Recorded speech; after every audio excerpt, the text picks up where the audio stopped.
మొన్న రాము వెట్స్ రాంబాయ దాంట్లో AIDS injection ఇస్తే ఎయిడ్స్ వస్తుంది అనేది నిజం కూడా ఎవరికి తెలియదు. దానివల్ల సేమ్ ఇక్కడ ఏదో జరిగింది రీసెంట్ గా జరిగింది మహబూబ్నగర్ జిల్లాలో.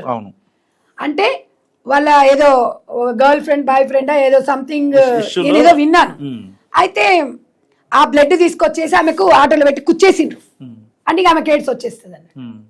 అంటే దీనివల్ల ఇంపాక్ట్ అనేది సమాజం మీద పడలేదా? ఎగ్జాంపుల్ చెప్తున్నా నేను. అఫ్ కోర్స్ ఎంటర్టైన్మెంట్ అనేది చాలా ఇంపార్టెంట్ మనిషికి. ఎందుకు అంటే రిలాక్సేషన్ కోసం నవ్వాలి, మూవీ చూడాలి, కొంచెం మనకు ఫీల్ ఉండాలి, అలా ఉండాలి. కానీ సమాజాన్ని భ్రష్టు పట్టించే సినిమాలు తీస్తే సంధ్యక్క ఊరుకోదు. ఇక నేను అది అన్నా అనుకో, దాని మీద కింద కామెంట్స్ పెడుతుంటారు.